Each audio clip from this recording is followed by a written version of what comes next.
This year for diplomacy was the toughest and the most complicated. For the first time in many years, we can say that we have informational advantage over the Russian Federation.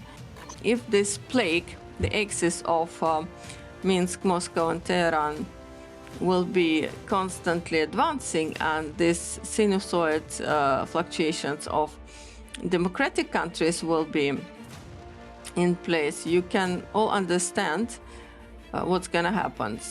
Hello and welcome to Ukraine in Flames, a special project by Ukraine Media Center and NGO Euro-Atlantic Course. I'm your host, Maria Romanenko. What a year, right? In today's program, we try to assess what 2022 was like, where Ukraine's strengths and weaknesses are, and where threats and opportunities lie.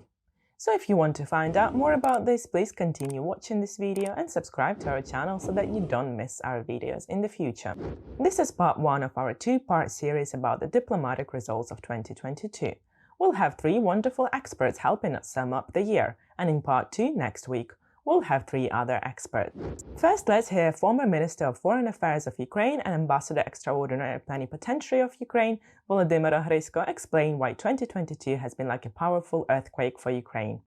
This year for diplomacy was the toughest and the most complicated. If we go back to history and remember 1991, 1992, and everything that happened in those years, I think that what has been experienced by our diplomats, it was an 8 to 9 degree earthquake, and I strongly believe in it. However, the diplomatic system of Ukraine sustained. It was shaken. It was, let's say, unsure as the entire state apparatus, but it was very clearly demonstrating that it is in place and can react to the challenges.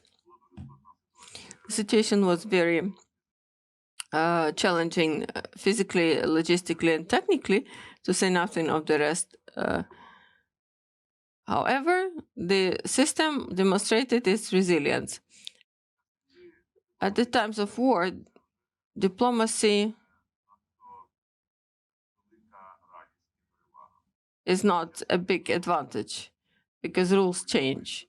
And I think that Ukrainian diplomacy has demonstrated that it can pose questions and it can resolve them. Today, when we're talking about Ukraine, it's not a country at the end of the list, it's a country influencing the real policy. And this is a huge achievement, also in terms of parliamentary diplomacy. So the task of the Ukrainian diplomacy for the upcoming year, in the broadest understanding, it's not just the work of the diplomats, but of the entire state apparatus, it should be focused on opening the eyes of our Western partners, because they have opened a bit, but like 70%, so that we make them open their eyes by 100%. Now, let's hear Bezsmertnyi, the former ambassador of Ukraine to Belarus and the ambassador extraordinary and plenipotentiary of Ukraine, talk about the potential threats coming from Belarus and why the West fails to fully understand what's going on in Ukraine. I would say that the formation of the aggressive axis Minsk, Moscow and Tehran is ongoing, and on the other hand, there is an attempt to form the democratic bloc, what I would call Rammstein, until the time when a Polish or a French or a British or an American soldier stands shoulder to shoulder with the Ukrainian soldiers. Their societies will be limping in terms of understanding what is going on in Ukraine. And if so, democracy, electorate democracy, will go along its usual fluctuations, and it will be hard to keep the trend. So if this plague, the axis of Minsk, Moscow, and Tehran, will be constantly advancing, and this sinusoid fluctuations of democratic countries will be in place, you can all understand what's going to happen. So we're going to face quite a lengthy standoff. So in terms of the current estimations, Belarus does not have the forces enough to attack Ukraine, and the mobilized persons from Russia would need training. The component having a perspective of joint forces, armed forces of Russia and Belarus as a single state. Given the tempo and the tactics of Russia, would carry a serious peril within 1.5 years of preparation of the necessary equipment. But if you dive deeper in the Russian doctrine, it's post-Soviet mentality, which is incompetitive at the battlefield. But we should understand that to enhance the tempo of support or the modality of support to Ukraine. I think the ones who are interested, they can find it, so I will not waste more time on it. However, this force is able to inflict rocket strikes on the territory of Ukraine, the so-called R-17 rockets. Somebody calls them R-11. It's a modernized Soviet complex that does not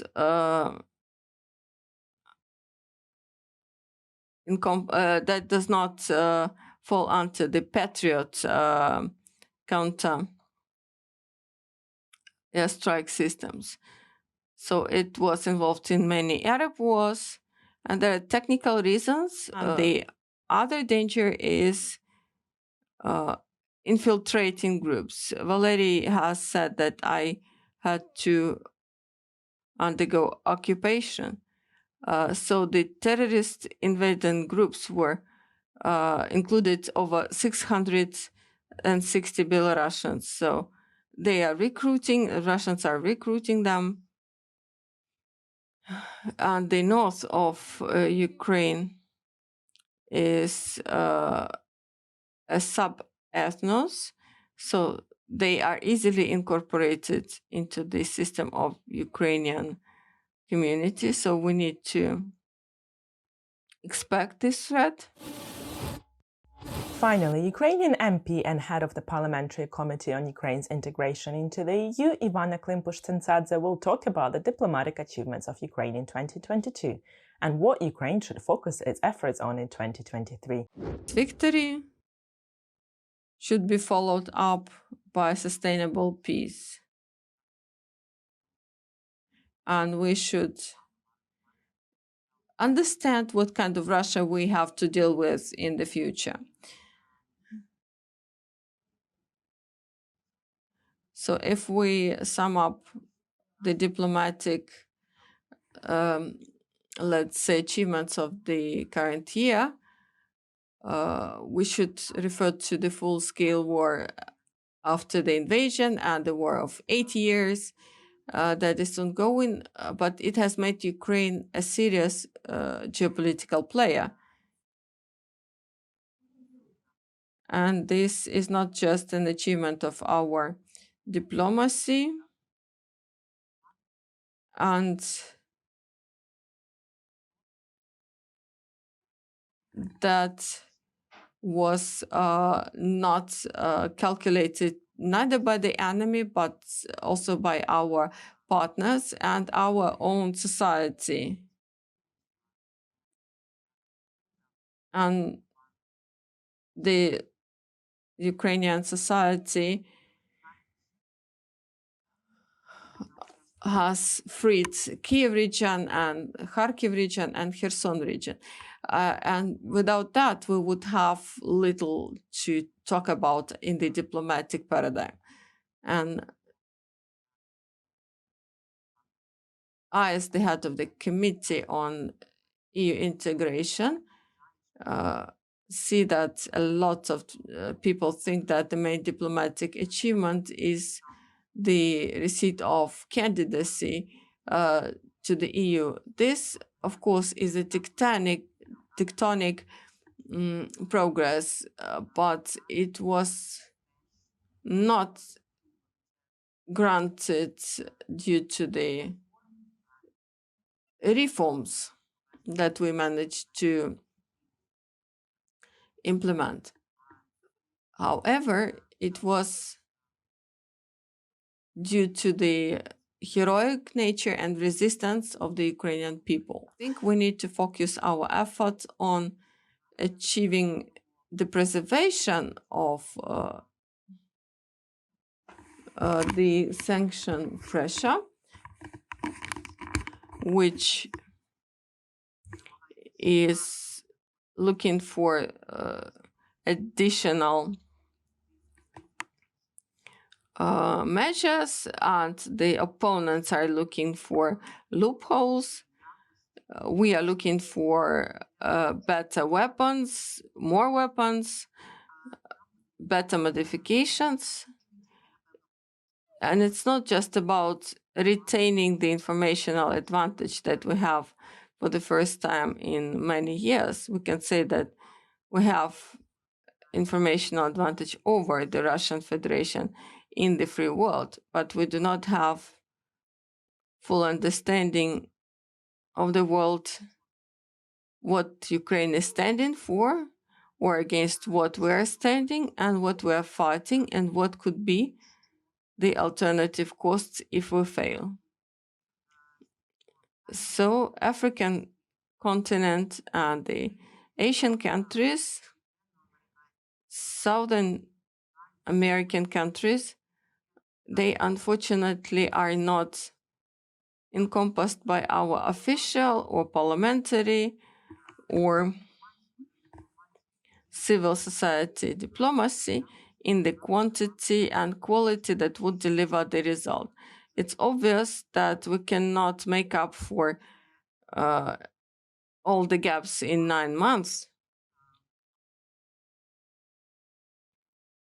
Everything that was not done in the previous decennia, but alongside with that, we lack systematic work in the directions that still remain neutral or cautious, but supporting this axis of evil and expecting certain carrots to follow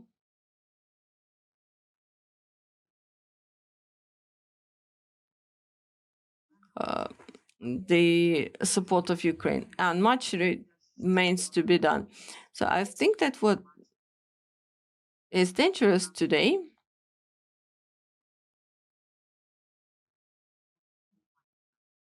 are the urges to